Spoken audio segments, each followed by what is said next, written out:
Hi! Hello! నమస్తే అండి. నేను మీ లక్ష్మీ చౌదరిని. వెల్కమ్ టు మిస్టీ మధురిమలు తెలుగు ఆడియో స్టోరీస్. ఛానల్‌ని సపోర్ట్ చేసి సబ్స్క్రైబ్ చేసుకుంటున్న మెంబర్‌షిప్ తీసుకుంటున్న అందరికీ థ్యాంక్ యూ సో మచ్ యార్. ఇక మదికొరిన ప్రేమ పార్ట్ 22తో మీ ముందుకు వచ్చేస్తున్నాను. కథలోకి వెళ్ళే ముందు లైక్స్, హైప్స్ కూడా ఇచ్చేయండి యార్.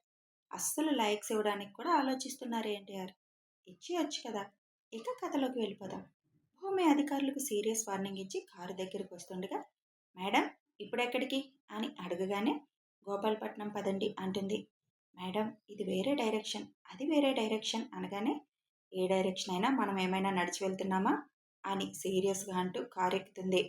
అక్కడి నుంచి డైరెక్ట్గా గోపాలపట్నం బయలుదేరుతారు.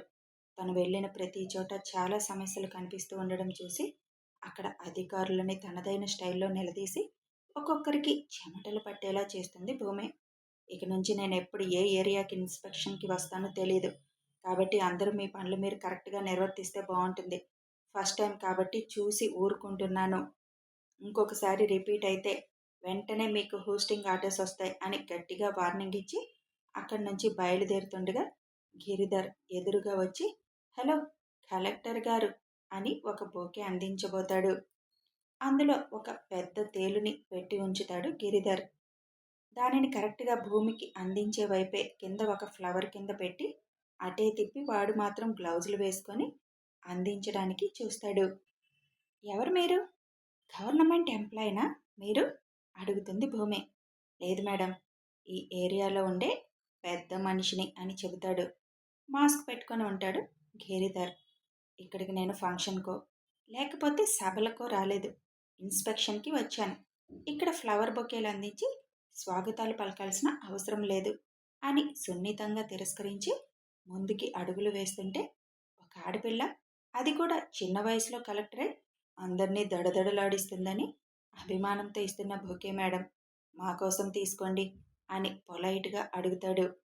అలాంటివి నాకు ఇష్టం ఉండదులేండి అని అంటున్నా వినకుండా, ప్లీజ్ మేడం మా తృప్తి కోసం అని అనగానే ఇక తప్పక ఆ బొకేని అందుకుంటుంది. వెంటనే పిఏకి ఇవ్వబోతుంటే, మేడం దాన్ని మీరు సరిగ్గా పట్టుకుంటే ఒక ఫోటో తీసుకుంటాం అని అంటాడు. తన చేతి మీద ఆ బొకేని పెట్టుకుంటే వెంటనే తేలు తన పని తను చేసేస్తుంది అన్న ఆశతో, చూడండి ఇవన్నీ నాకు ఇంట్రెస్ట్ ఉండదని చెప్తున్నాను, మీ తృప్తి కోసం అందుకున్నాను, ఇక అంతటితో స్టాప్ చేసేసేయండి అన్నా వినకుండా, ప్లీజ్ మేడం మా అందరి కోసం ఒక్క ఫోటో అని రిక్వెస్ట్ చేసేసరికి తప్పక ఆ బొకేని తన చేతి మీదుగా పెట్టుకొని ఫోటోకి ఫోజ్ ఇవ్వబోతుండగా వెనక నుంచి ఒక ఆవిడ భూమికి డాష్ ఇవ్వడంతో చేతిలో ఉన్న బొకే కిందకి జారిపోతుంది. ఛ అనుకొని గిరిధర్ కోపంగా ఆ వెనక ఉన్న ఆవిడ వైపు చూస్తాడు. ఎప్పుడైతే కింద పడిందో అప్పుడే ఆ తేలు కిందన పాకుతుంటే పియ్యే అది చూసి, మేడం వెనక్కి రండి అని అంటాడు భూమితో. ఏమైంది అంటూనే వెనక్కి 2 అడుగులు వేసి కిందకి చూసేసరికి తేలు పాక్కుంటూ వెళ్తుంటే, ఇది ఇక్కడికి ఎలా వచ్చింది అని అడుగుతుంది అనుమానంగా. ఇక్కడ తిరుగుతూనే ఉంటాయి మేడం ఇలాంటివి అంటాడు గిరిధర్. ఆ దగ్గరలోనే వాసు నిలబడినా తన దగ్గరకు వెళ్ళి అలాంటివి ఆపకూడదని గిరిధర్ బొకే ఇస్తున్నా చూస్తూ ఉంటాడు. అదంతా గమనించిన వాసు వెంటనే అనుమానంతో గిరిధర్ దగ్గరికి రాబోతుండగా అప్పటికే గిరిధర్ అక్కడి నుంచి సైలెంట్గా ఎస్కేప్ అయిపోతాడు. కారులో కూర్చొని, బాగా తప్పించుకుంటుంది ఈ పిల్ల అంటాడు. నేను చెప్పాను కదా అలాంటి చిన్న చిన్నవి పెద్దగా ఎఫెక్ట్ చూపించవని, మరి నువ్వు చేయాల్సింది చేసావా అని అడుగుతాడు గిరిధర్ అతనితో. లేదు జరగదు కూడా అలాంటివి, ఫుల్ సెక్యూరిటీ ఉంటున్నారు, కారు దగ్గర కూడా ప్రైవేట్ సెక్యూరిటీ ఉంది, అంటే అతను తన భార్య గురించి చాలా కేర్ తీసుకుంటున్నాడు అని చెబుతాడు బెంగళూరు నుంచి వచ్చిన అతను. దాన్ని కొంచెమైనా బాధ పెట్టాలంటే అస్సలు అవడం లేదు అని కోపంగా అంటూ అక్కడి నుంచి స్టార్ట్ అవుతారు. గిరిధర్ వెనకే వచ్చిన వాసు అతను హడావుడిగా వెళ్ళి కారులో కూర్చోవడం, తర్వాత కారు అక్కడి నుంచి వెళ్ళిపోవడం గమనించి కారు నెంబర్ నోట్ చేసుకుంటాడు. భూమి అక్కడ వాళ్ళతో మాట్లాడి అక్కడి నుంచి బయలుదేరి కారు దగ్గరికి వస్తుండగా చిన్నగా తల తిరిగినట్టయి ముందుకు తూలి కారు హ్యాండిల్ పట్టుకొని నిలబడుతుంది. మేడం ఏమైంది అని వెంటనే కార్ డోర్ తీసి లోపల కూర్చోమని చెప్పి మంచినీళ్ళు అందిస్తాడు పిఏ. అది గమనించిన వాసు ఫాస్ట్గా అక్కడికి వచ్చి, madam, are you all right అని అడుగుతాడు. వాసు గారు, మీరేంటి ఇక్కడ అని అడుగుతుంది భూమి. ఇటు పనుండి వచ్చాం మేడం, మీరు కనిపించారు అని అనగానే ఎందుకు వచ్చారు అర్థం అవ్వడంతో, ఈయనకేం పనుండదా, వీళ్ళందరినీ ఎందుకు పంపిస్తున్నారు అని కోపం వచ్చేస్తుంది. అదే టైంలో తల తిరుగుతూ ఉన్న, నేను బాగానే ఉన్నాను, మీరు వెళ్ళండి అని చెప్పి, వెళ్దాం పదండి అంటుంది పిఏతో.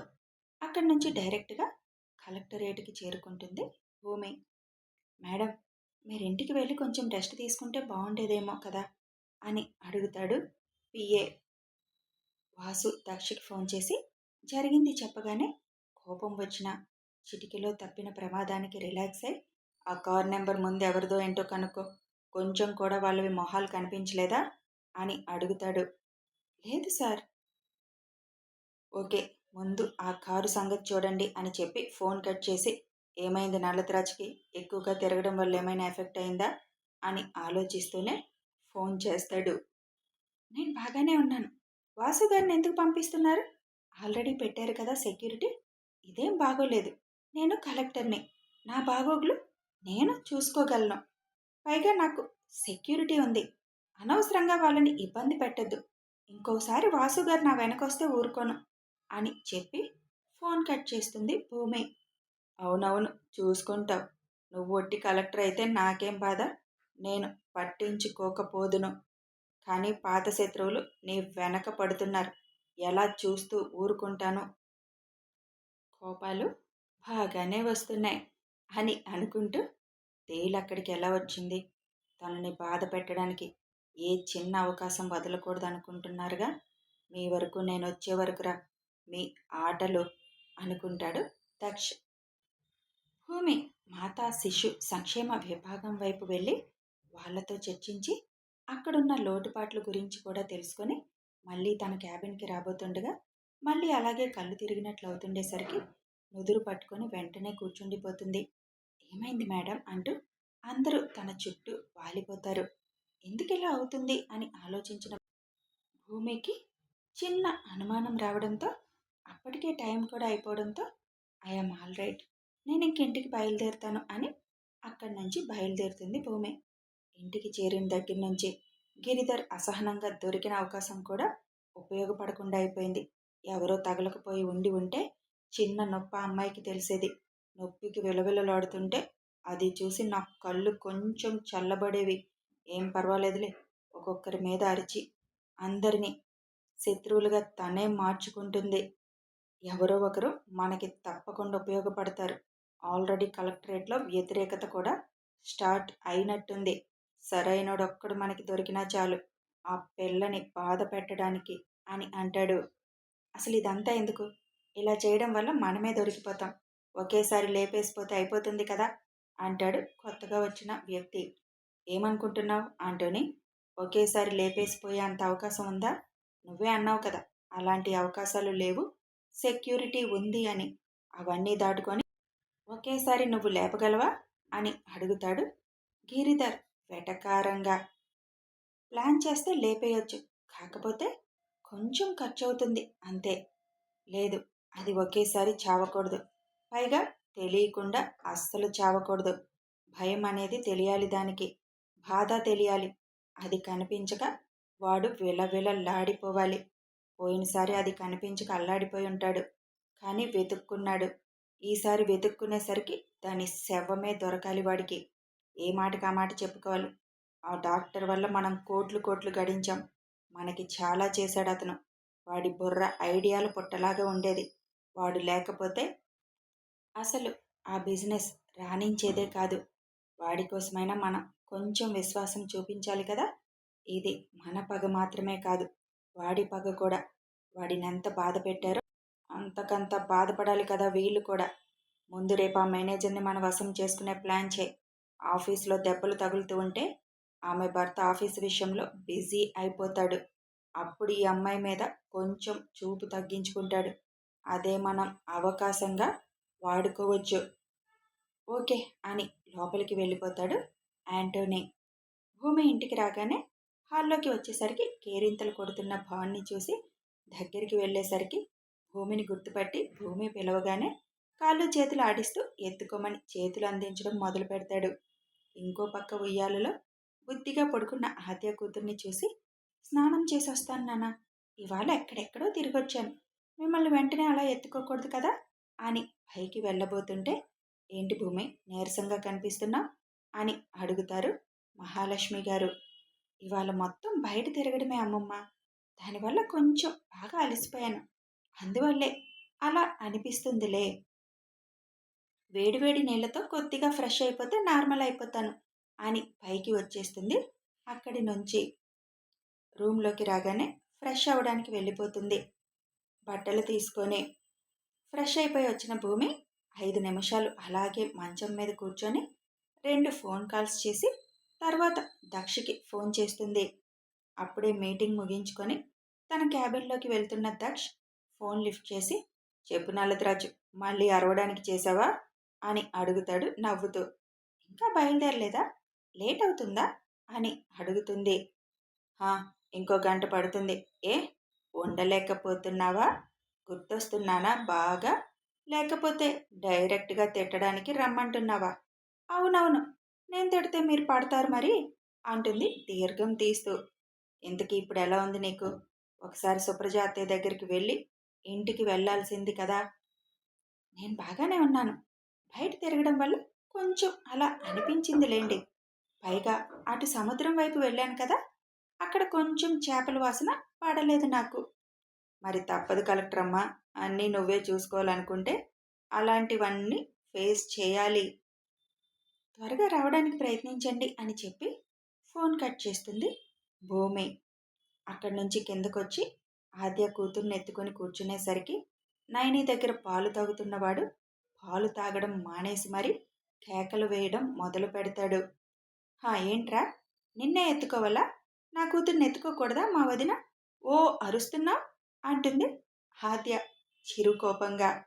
ఆద్య వైపు చూసి ఒక నవ్వు విసిరి మళ్ళీ భూమి వైపు చూసి నైని ఒడిలో నుంచి దూకడానికి పక్కకు తిరిగి ముందుకు జరుగుతుంటే, వీడికి ఇప్పటి నుంచే జలస్ బాగా ఉంది అంటుంది ఆద్య. పాపని ఒడిలో వేసుకొని వాడిని ఎత్తుకుంటుంది భూమి. కాళ్ళతో తన్నేస్తాడు భూమి అని పాపని నైని తీసుకుంటుంది. అది కూడా నచ్చనట్లుగా మళ్ళీ తల్లి వైపు చూసి అరుస్తుంటే, తప్పు కదా, తను నీ మరదలు, మన బుజ్జి తల్లి, అలా అరవచ్చా, నువ్వెంతో తను మాకంతే అని భూమి అనగానే ఏదో అర్థమైన వాడిలా సైలెంట్ అయిపోయి భూమి భుజం మీద తలవాలుస్తాడు భాన్. అబ్బో, పెద్దమ్మ చెప్తే ఎంత బాగా వింటాడో, ఏదో అర్థమైనట్టు బిల్డప్ ఇచ్చేస్తాడు 5వ నెలకే అని అంటారు వైజయంతి గారు. పుట్టిన వెంటనే అన్నీ తెలుస్తున్నాయి, 5వ నెల వచ్చింది అత్తయ్య, అర్థమవుతాయిలే మాటలు, అన్నం ఎప్పుడు పెట్టేది వీడికి అని అడుగుతుంది భూమి. దానికి ఇంకా నెల టైం ఉందిలే, కాసేపు వాడితో ఆడి హర్ష గారు రావడంతో ఆయన పక్కన చేరుతుంది భూమి. ఏంటి పెదనాన్న, ఈ మధ్య అస్సలు ఫుల్ బిజీ అయిపోతున్నావు, ఎక్కువ హాస్పిటల్లోనే ఉంటున్నావు, పేషెంట్లు ఎక్కువ అవుతున్నప్పుడు తప్పదుగా మరి, నువ్వేంటి అంత నీరసంగా కనిపిస్తున్నావు అని అడుగుతారు హర్ష గారు. ఇవాళ బయట తిరిగాను పెదనాన్న, అన్నీ నేను ఎత్తి మీద వేసుకుంటున్నావా, కూర్చొని పనులు చేయించుకోవచ్చు కదా అంటారు హర్ష.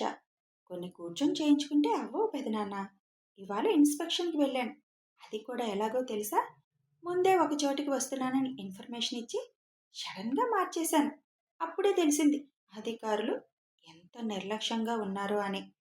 అది ఎప్పుడు ఉండేదే కదా, గవర్నమెంట్ ఎంప్లాయీస్ అందరూ కరెక్ట్గా పనిచేస్తే మన దేశం ఎప్పుడో బాగుపడేది. మరీ దారుణం పెదనాన్న, ఎక్కడ సమస్యలు అక్కడే ఉంటున్నాయి, గవర్నమెంట్ నుంచి వచ్చిన ఫండ్స్ మొత్తం మాయమైపోతున్నాయి, కానీ ఊరు మాత్రం బాగుపడటం లేదు.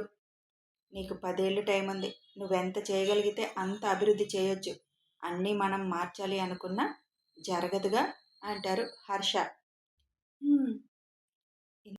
ఇంతకీ ఇంత సైలెంట్గా కూర్చున్నారేంటి మీరు అని అడుగుతారు హర్ష గారు.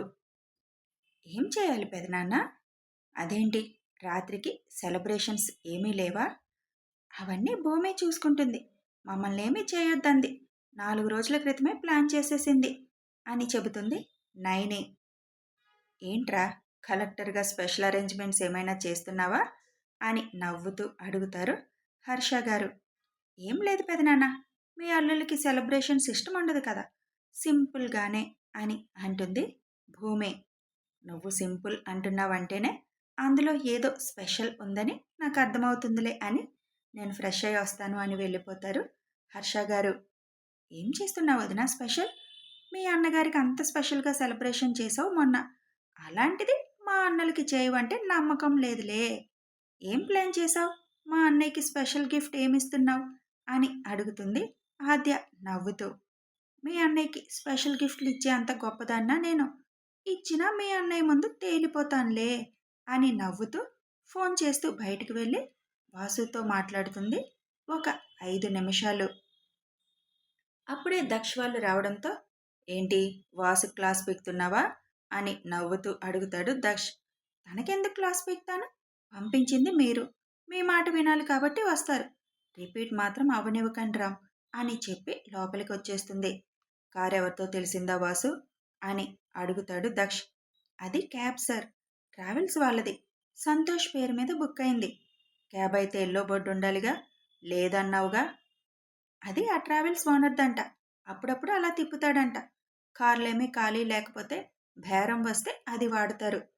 డైరెక్ట్గా మనం వెళ్ళి అడగడానికి లేదు కదా సార్, మీరు వద్దన్నారు కదా, వాళ్ళు అలర్ట్ అవుతారని ఆ ట్రావెల్స్ మీద కూడా ఒక కన్ను వేశాం అంటాడు వాసు. ఆ మాట విన్న అద్వైత్, అసలు ఆ వనజను పట్టుకొని 4 తంతే మొత్తం బయటకు వస్తుంది కదా అన్నయ్య అని కోపంగా అంటాడు. అలా చేస్తే అవతల వాళ్ళు ఎస్కేప్ అయిపోతారు కదా, వాళ్ళెవరో తెలుసుకోవాలి. ఇక్కడితో శత్రుశేషాన్ని పూర్తిగా పూడ్చిపెట్టేయాలి. మళ్ళీ మళ్ళీ అంటే చిరాకొచ్చేస్తుంది నాకు కూడా. బావ చెప్పింది నిజమే, వనజని తన్నడం పెద్ద పని కాదు. కానీ వనజ పట్టుపడిందని తెలిస్తే, వనజ దగ్గరికి మనం వెళ్ళామని తెలిస్తే వాళ్ళు తప్పకుండా ఎస్కేప్ అయిపోతారు. మళ్ళీ ఇంకో 6 నెలలకు దిగుతారు. అవసరమా? బావ ఎలా ప్లాన్ చేస్తే అలాగే వెళ్ళడం కరెక్ట్ అని ఫ్రెష్ అవ్వడానికి వెళ్ళిపోతాడు విజయ్. అందరూ త్వరగానే డిన్నర్ తినేయడంతో, నాకు కొద్దిగా ఇవాళ చాలా అలసటగా ఉంది, నేను పడుకుంటున్నా, గుడ్ నైట్ అని చెప్పి భూమి పైకి వెళ్ళిపోతుంది. భూమిని అనుసరిస్తారు మిగతా వాళ్ళు. అన్నదమ్ములు నవ్వుకుంటారు వాళ్ళ వేషాలకి. దక్షి కాసేపు వాసుతో మాట్లాడి పైకి వెళ్ళిపోతాడు. తను వెళ్ళేసరికి పడుకున్న భూమిని చూసి, ఏం సర్ప్రైజ్ చేస్తున్నావు నల్లత్రాజు, ఏం గిఫ్ట్ ఇవ్వబోతున్నావో చూడాలి, నా దగ్గరే నీ నటన అనుకుంటూ ఇక వర్క్ చేసే ఇంట్రెస్ట్ కూడా లేక పడుకుంటాడు దక్ష్. దక్ష్ నిద్రపోయాడు అనుకున్నాక చిన్నగా లేచి కూర్చుంటుంది భూమి. సైలెంట్గా బయటకు వచ్చి కిందకి వెళ్ళి గార్డెన్ వైపు చూసేసరికి పనిచేస్తున్న వర్కర్స్ని చూసి అక్కడికి వెళుతుంది. తను అనుకున్నట్టుగానే అక్కడ డెకరేషన్ చేస్తూ ఉండడంతో అక్కడి నుంచి తనకి కావాల్సిన ఐటమ్స్ కొన్ని పట్టుకొని పైకి వస్తుంది భూమి. దక్ష నిద్రకి ఏమాత్రం భంగం కలగకుండా తను చేయవలసింది చేసేసి దక్షకి ఇష్టమైనట్లుగా రెడీ అయిపోతుంది. కరెక్ట్గా 12 ఇంకా 1 నిమిషం అవుతుందనగా దక్ష్ పక్కన కూర్చొని దక్ష్ నుదురు మీద చేయి వేయగానే, పడుకోకుండా ఇవన్నీ అవసరమా అంటాడు దక్ష్. మీరు మెలకువతోటే ఉన్నారా అని చిరుకోపంగా అడుగుతుంది భూమి. నా గురించి తెలిసి కూడా నువ్వు అలా అడగడం కరెక్టేనా నల్లత్రాచు? ఇకపోతే కళ్ళు తెరవలేదులే, ఏదో సర్ప్రైజ్ చేయాలనుకుంటున్నావుగా, అదెందుకు నిన్ను డిసప్పాయింట్ చేయడంలే అని నవ్వుతూ అనగానే, కరెక్ట్గా 12 అవ్వగానే పుట్టినరోజు శుభాకాంక్షలు రామ్ అని నుదురు మీద ముద్దు పెడుతూ చెబుతుంది.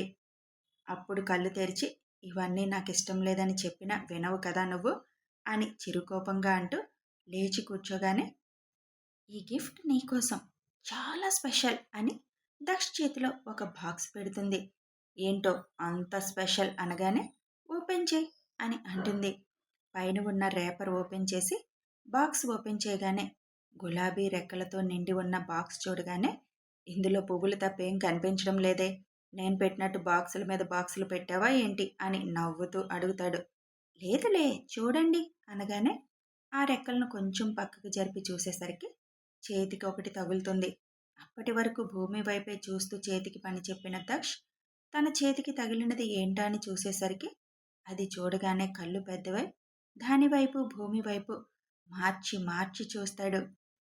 ఈసారి నీ పుట్టినరోజుకి నేనిచ్చిన గిఫ్ట్ నీకు చాలా విలువైనది కదారా అని చిరుసిగ్గుతో అంటున్న భూమిని చూసి ఆ బాక్స్ పక్కన పెట్టి భూమిని గట్టిగా హత్తుకొని ఎదురుగా గోడ మీదున్న అక్షయ ఫోటో వైపు చూస్తాడు. ఆ క్షణం దక్ష కళ్ళల్లో నుంచి రెండు కన్నీటి బొట్టులు రాలుతాయి. కథ కొనసాగుతుంది. భూమి మంచి సర్ప్రైజ్ ఇచ్చేసింది. అసలు దక్ష కళ్ళల్లో నుంచి నీళ్ళెందుకు? మరి నెక్స్ట్ ఏం జరగబోతుంది తెలియాలంటే కథని ఫాలో అయిపోండి. వీడియో నచ్చితే ఒక లైక్ చేయండి, షేర్ చేయండి, కామెంట్స్ రూపంలో మీ అభిప్రాయం తెలపండి, సబ్స్క్రైబ్ చేసుకొని ఛానల్ని సపోర్ట్ చేయండి. Thanks for watching.